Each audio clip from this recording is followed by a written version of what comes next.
Our first project is going to be a SIM card reader. But before we dive into that, it's useful to know all sorts of information about SIM cards, like how to interface with them and what sort of data we can get out of a SIM card. So let's begin with the fundamentals. What is a SIM card and how does it interact with the GSM network? So let's go to the workbench. GSM, or Global System for Mobile Communication, originally called Groupe Spatial Mobile, is kind of interesting. It covers 82% of the world. It has about 3 billion people using it, and it operates in about 212 countries. Now, if you take a normal GSM phone, one of the things you'll notice if you pop off the battery or look on the side, you'll see a SIM card, and these things pop out pretty easily. SIM stands for Subscriber Identity Module. This is this little guy here with some contacts and then usually a logo on the other side. Now, all the really important information about an account user is stored on this card, like the phone number, the carrier, and the account number, stuff like that. There's some other information stored on the SIM card, like SMSs, phone books, and sometimes the last phone number is dialed.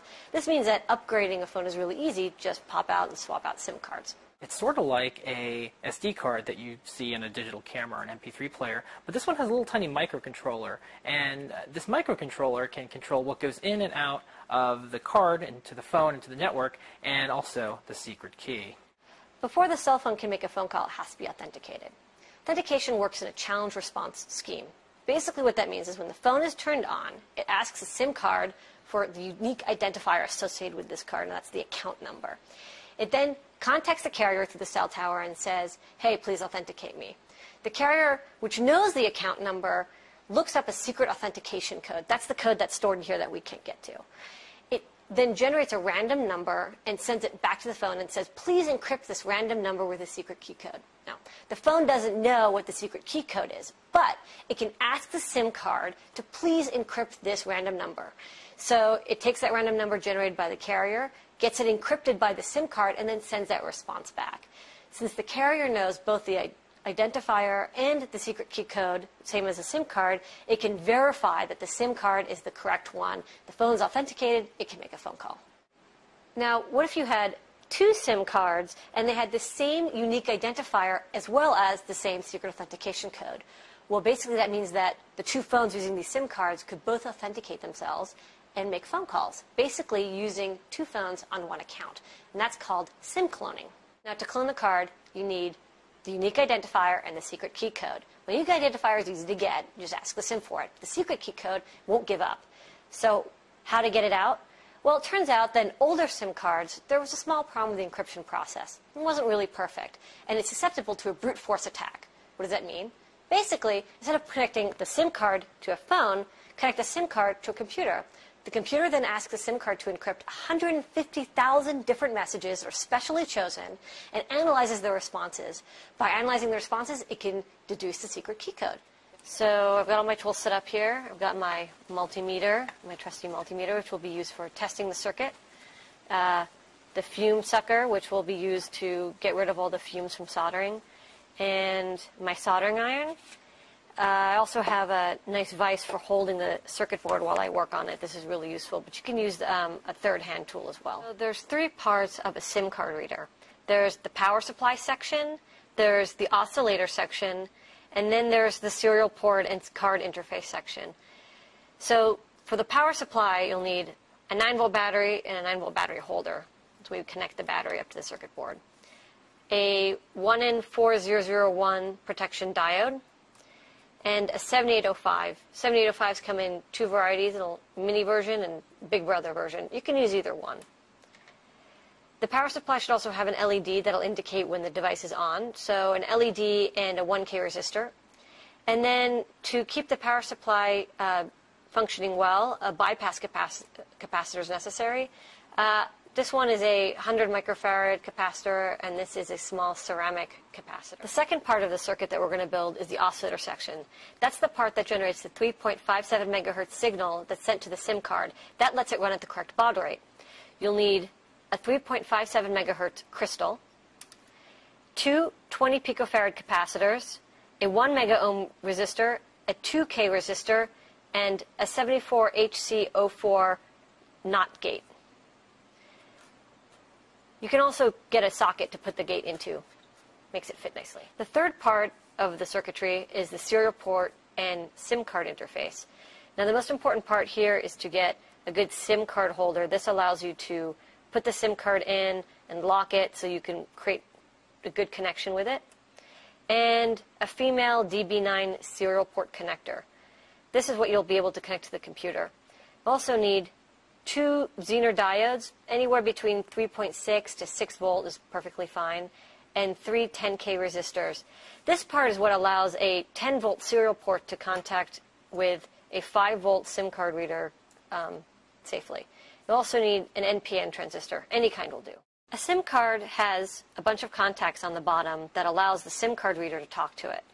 Now there's 8 or 9 or 10 contacts here, but only the 6 middle ones are really important. This is what the SIM card looks like on the bottom.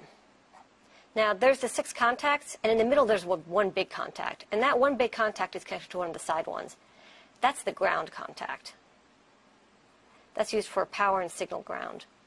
Underneath that is the programming pin contact. That's used by the manufacturer to program the SIM card when it comes out of the factory. We won't be using that pin though. We'll be using the serial I/O pin that's right beneath that. That's how the computer talks to the SIM card. On the other side is the clock pin. That's where the reader sends a clock signal to the SIM card chip to tell it what the correct baud rate is.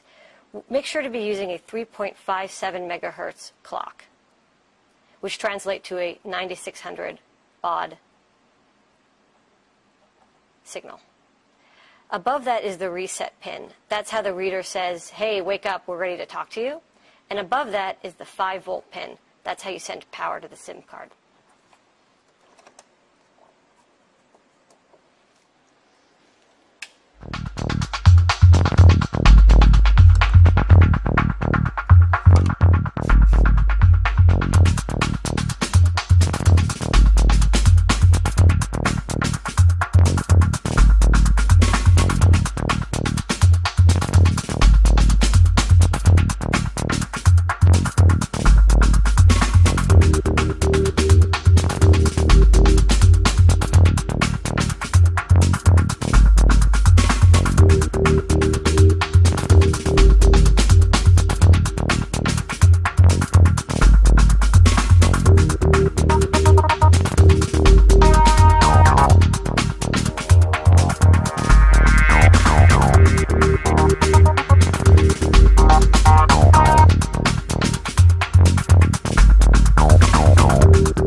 Open up the cell phone and remove the SIM card and put the phone to the side. Now turn over the SIM card reader and slide in the SIM card so that it locks in. Plug in the 9 volt battery. The green LED should be lit. Now connect up the serial port. Let's run the software. Select the serial port that the SIM card reader is connected to. For Windows, it's probably something like COM port 1. First thing we'll do is extract the saved SMSs from the SIM card. Now, some phones don't overwrite old SIMs with zeros or FF, so you can actually extract deleted SMSs and undelete them. Every SMS message has the recipient, the sender, the message, and a timestamp so you can see when it was received. Next, we'll read the last dial numbers. These are the last 10 numbers that the cell phone tried to call. Next, we'll read the phone book. Now, this is all the contact and phone number information that's stored on the SIM card. Sometimes this is used as a backup, and sometimes it's the primary phone book. Now, it takes a long time to read the phone book because there's 250 entries in this SIM card contact data. Each contact has a name and a phone number. Finally, we're going to look up the SIM information. Now, this is sort of low-level information, the serial number, the last location the phone was used in, PIN statistics, stuff like that. When you're done, you can just disconnect the reader. Finally, if you're interested in the low-level protocol data, you should look through the debug window where you can see what kind of information was sent and received from the SIM card. Now, let's say you wanted to clone a SIM card. Well, there's no way the SIM card is going to give up the unique identifier and the secret key. But what you can do is perform a known plaintext attack, and that'll hit the SIM card tens of thousands of times using software, which I have running here. And if it works out, you get the key. But most SIMs it doesn't work on any longer, and also it can disable some SIMs. So we're going to run the software. It takes about 6 hours, so let's give it a whirl.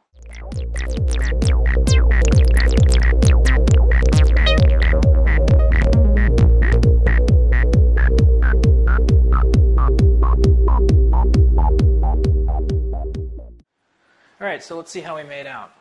Looks like that we were able to crack the SIM card. Now all we would need to do is copy this information to a writable SIM. This project is done.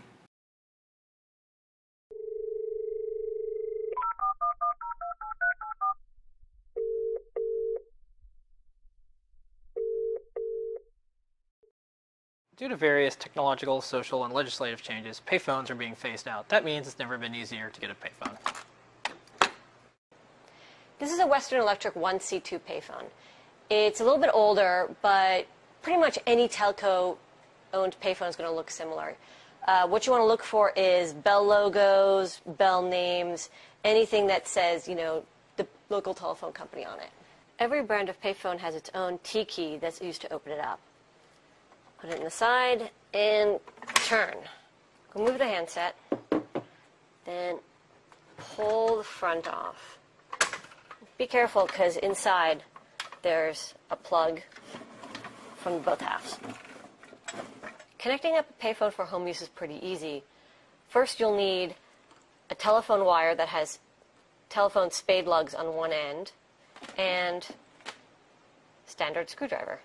Feed the telephone spade lugs through the back of the phone.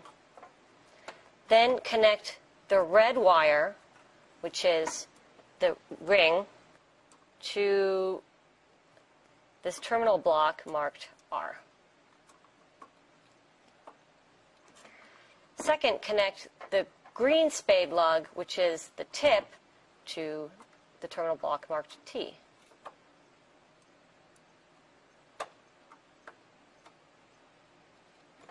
Finally, take the black and yellow wire, which are not going to be used, and tie them to the ground connector.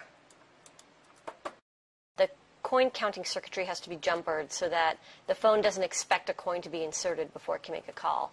Now, that's actually already been done here by jumpering pin 5 and pin 8 on this plug. Otherwise, you can just solder a piece of wire in to connect the two.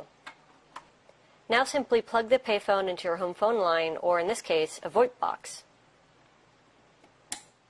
Now's a good time to test the wiring. It's pretty easy. Just call the phone from another line.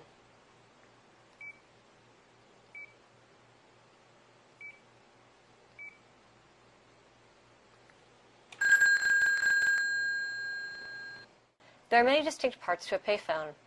On the left, there's the coin sorting mechanism, which detects valid currency. And then below that is the coin hopper. That's where coins are stored while the payphone makes a phone call. And then this is the coin relay. This controls whether coins in the hopper go into the coin box or into the return chute. On the right side, there's the bell, the phone line terminal block, the coin tone oscillator, and the connectors and jumpers for the two halves of the payphone.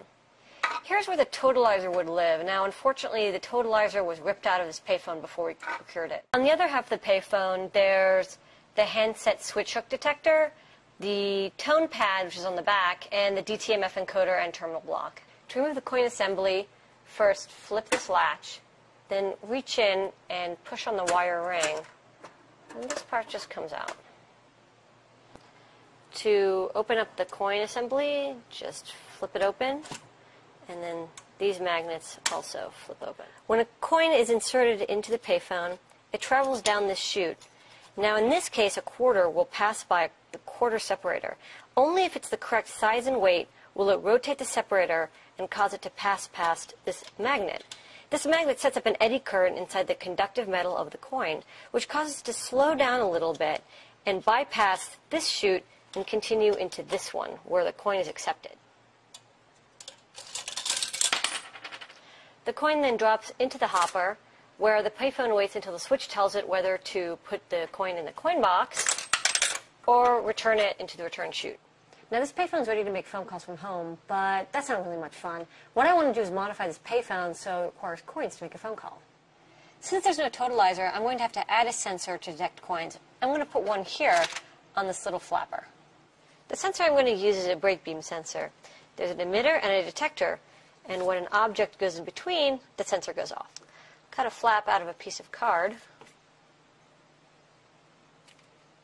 The flap will be glued onto the hopper trigger right here. Glue the flap onto the hopper trigger. And now it's time to solder. The first part is the power supply.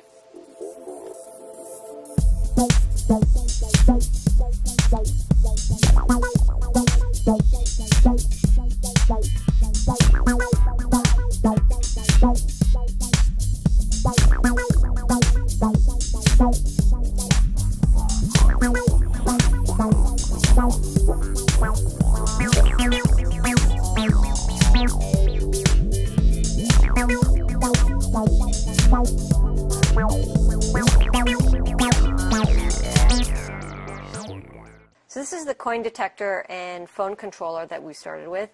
As a power supply, I'm using 4 AA batteries connected to the battery pack. This is the power supply, so just a capacitor just to regulate the power and a little indicator LED to tell me it's on.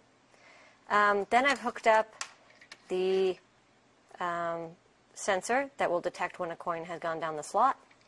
That's connected to a latch which will take the small pulse that comes from the sensor and convert it into a steady voltage, which then controls a telecom relay. That's a relay that's specifically designed to control the high telecom voltages, and it'll work off of 5 volts. That's perfect. So testing the sensor by putting a card in front. Now I'm going to glue the sensor into the payphone.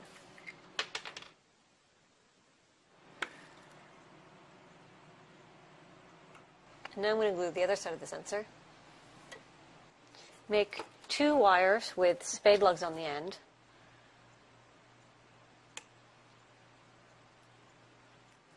Connect one of the spade lugs to the phone line ring and the other spade lug to the payphone ring.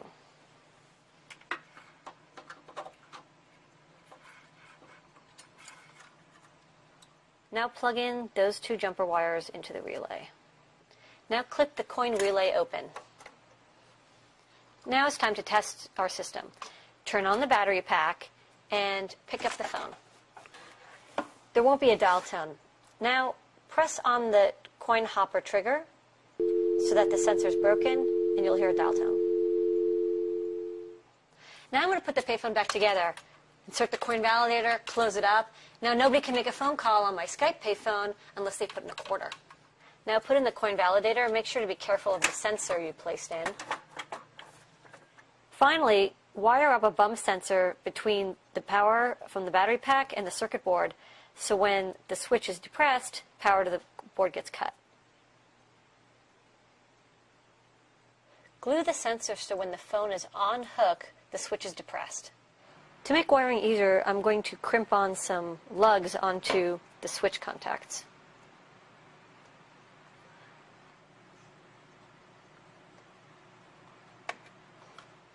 Thread these wires through the small hole in the payphone bottom.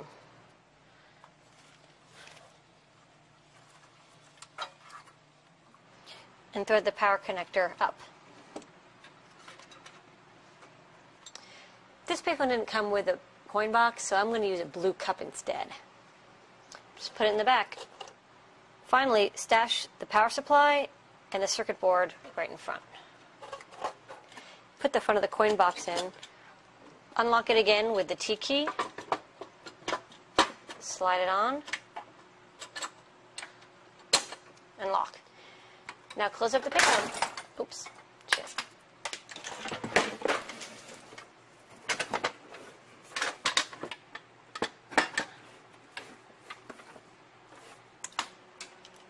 No dial tone. Insert a quarter. Now I got a dial tone. Can make a phone call. This project is done. So my payphone project works pretty well, but I want to add a little bit of old school charm to it. Instead of the coin going directly into the coin box when you put it in, I want it to sit in the hopper. And then when the phone is hung up, the coin relay will activate and the coin will drop into the coin box, making that nice ka-chink sound. Time to crack open the payphone again. This is that coin relay that we clipped open. Now, I'm going to unclip it. To actuate this relay, I need 130 volts, but I don't really have 130 volts kicking around here because this isn't hooked up to a payphone phone line. The phone line can generate 48 volts, but it doesn't have enough current to drive the relay, so I'm going to have to build my own DC power supply from the battery pack in the coin box. First thing I'll do is build the high voltage power supply.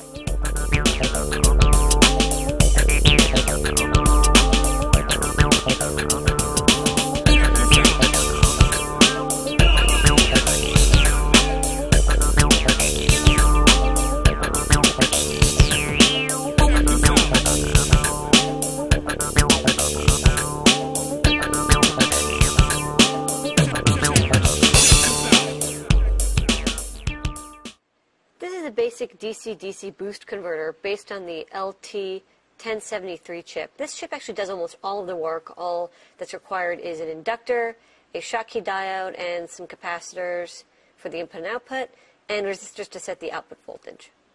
The input battery pack power comes in here, and the output 30 volts comes out of these green wires. Before wiring this up to our existing circuit, I'm going to test the voltage, just measure with a multimeter the voltage between the two green wires. Should be around 30 volts. Now is a good time to test the DC-DC boost converter. Connect up the converter to the switch so that it's only powered when the phone is on hook. Remove the spring from the coin relay, and then try testing the two prongs to the coin relay and make sure it activates. Plug in the power so it's only activated when the phone is on hook. Remove the coin relay return spring. This will make it easier to activate with lower voltages. With the coin in the hopper, connect the 30 volts output to the two connectors for the relay, G and this 3 here. The relay should activate. Once it's been verified to work, attach the prongs permanently. Connecting them one way makes the coin go into the coin box. Connected the other way, the coins will go into the return chute. One of the nice things about the Western Electric payphone designs is that there's a little read relay right where the coin detector is. That means that once the coin relay activates, this disconnects and the relay automatically opens. I'm going to cut this board down a little bit. This will make it fit nicer, and I can use the extra scrap for another project. Then put the circuit board in a little baggie. This will protect the high voltages from touching some other part of the circuit board.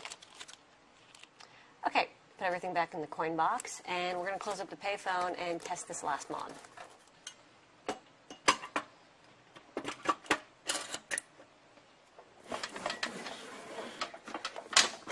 Time to try it out. Pick up the handset and deposit a coin. Now the coin is in the hopper. Hang up. The coin will be deposited in the coin box. So I've got this payphone. It's been modified for home use, and I've taken it and reverse engineered it and made it so that it now requires coins to make a phone call. And I've also added the coin hopper and coin relay activation. But there's one more hack I want to do on this phone. But before I get into that, it's important to understand how these dumb payphones keep track of how much money's been inserted. In this payphone, the totalizer has been taken out. It normally sits here, and it has little arms that stick into the coin validator so that when a coin falls through, it triggers and sets off the coin tone oscillator, this pink box here. The coin oscillator is a passive oscillator that generates 2200 Hertz and 1700 Hertz. You can trigger the coin tone oscillator pretty easily. Connect one diode to pin 7 and another diode to pin 4 of J2. Clip pin 7 to the tip and pin 4 to the ring. Now when a quarter is inserted to this payphone, the totalizer detects that, and it triggers the coin tone oscillator. For a quarter, it triggers it 5 times. Now, that tone goes down the phone line and is detected by the switch on the other side. The switch looks up the current call rates and determines how much money has been deposited and how much money is owed, and asks the user to please deposit more money if necessary. In the late 80s, some clever person either read the Bell Systems manual or deduced how payphones work from observation and determined that if you played those 2200 plus 1700 hertz tones into the microphone, it would go down the phone line and the switch on the other side would be fooled into thinking the totalizer and coin tone oscillator made those tones, and thus was redboxing born. Redboxing became much more popular when it was noticed that the dual-tone multi-frequencies from the coin tone oscillator are directly proportional to the tones generated when you hit the star key on a phone. And those tones are directly proportional to whatever crystal oscillator is driving the DTMF encoder chip. So to make these special coin oscillator tones, you don't need a coin tone oscillator box. You could just use a DTMF generator, like this old Radio Shack tone dialer. This one's 16 years old. All you have to do is change the crystal. So open it up and swap out the old crystal for this, a 6.5536 megahertz crystal. Now the dialer will emit the same tones necessary when you hit the start key.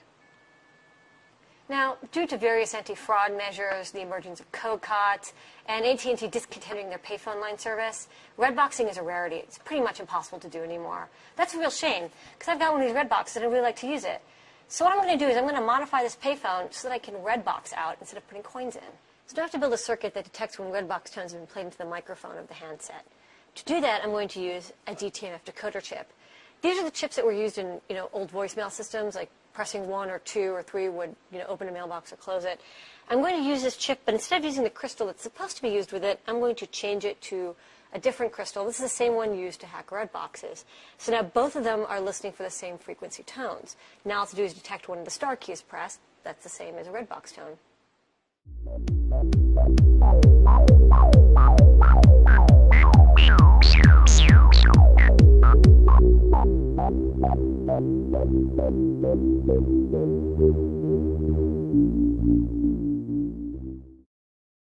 Okay, now's a good time to test the Redbox tone detector. Here's the circuitry for the Redbox detector. Now I've got the DTMF decoder with the new crystal, so it can detect Redbox tones.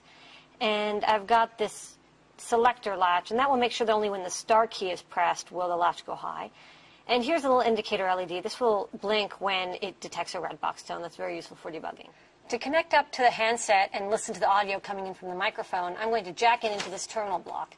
Now, this is the reference ground, number 11, and this red wire is from the handset, and that comes from the microphone, so that's going to be our audio input. I've disconnected the ring line from our relay and jumpered it just so we can do this test without having to worry about the relay turning on and off. Okay, pick up the handset, and there'll be a dial tone, and you'll see that this board is lit, but the green LED is not on. Now, Redbox. You'll see that the green LED lights up because it detected the star. So, test the system seems to work, but there's one problem. Now, because the payphone is designed to be coin first, that is, we don't connect the phone line until we get money or a Redbox signal, there's no power to the microphone, so the circuit can't actually listen in on the microphone because there's no power.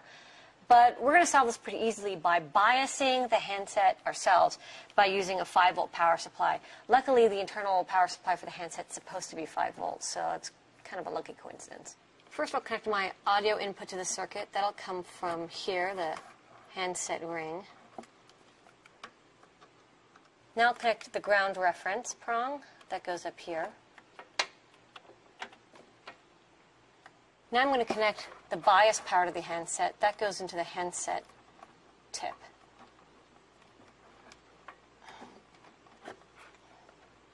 Now this telecom relay is a double throw. That means there's actually 2 switches inside, and I'm going to use that second switch to connect and disconnect that bias power. So only when we don't have the phone line connected here will there be power to the handset. This way, our 5 volts won't compete with the phone line 5 volts. One more thing to do, and that's close up the payphone. Okay, project's done. I'm ready to use it. Pick up the phone, no dial tone, get my handy Redbox. Now I'm ready to call some confs.